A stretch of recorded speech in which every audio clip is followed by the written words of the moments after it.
যুদ্ধবিরতি ঘোষণার পরপরই তেহরানের রাজপথে ঢল নামে সাধারণ মানুষের। হামলার ভয় আর আতঙ্ক উপেক্ষা করেই ইরানের জাতীয় পতাকা হাতে স্লোগান দেন হাজার হাজার মানুষ। যুদ্ধে ইরান বিজয় অর্জন করেছে দাবি করে উচ্ছ্বাস প্রকাশ করেন তারা। বলেন, ডোনাল্ড ট্রাম্পের কোনো হুমকির কাছেই মাথা নত করেনি তেহরান।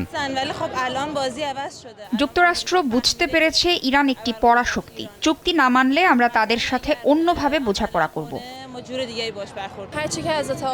আমাদের সর্বোচ্চ নেতা যা বলবেন আমরা তাই মেনে নেব। তিনি যদি উপযুক্ত মনে করেন আমরা যুদ্ধবিরতি মেনে নেব। তিনি যদি না করেন আমরা রাজপথে থাকতে এবং অনির্দিষ্টকালের জন্য লড়াই করতে প্রস্তুত।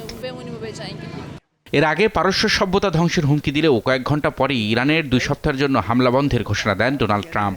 পাকিস্তানের প্রধানমন্ত্রী শাহবাজ শরীফ ও ফিল্ড মার্শাল আসিম মুনিরের অনুরোধ ও ইরানের পক্ষ থেকে পাওয়া 10 দফার একটি প্রস্তাবের ভিত্তিতে হামলা স্থগিত করা হয়েছে বলে জানান তিনি। পরে যুদ্ধবিরতির সম্মতির কথা জানায় ইরানও। দেশটির পররাষ্ট্রমন্ত্রী আব্বাস আরাকচি জানান, 2 সপ্তাহের এই যুদ্ধবিরতিতে ইরানের সামরিক বাহিনীর সঙ্গে সমন্বয় করে এই প্রণালী দিয়ে জাহাজ চলাচল করতে পারবে। পাকিস্তানের প্রধানমন্ত্রী শাহবাজ শরীফ নিশ্চিত করেছেন যে এই চুক্তি লেবানন সহ মধ্যপ্রাচ্যের অন্যান্য উত্তপ্ত অঞ্চলেও কার্যকর হবে। ইসরায়েলের পক্ষ থেকে যুদ্ধবিরতি মেনে নেওয়ার কথা বলা হলেও এর সঙ্গে লেবানন অন্তর্ভুক্ত নয় বলে দাবি করেছে নেতানিয়াহু কার্যালয়।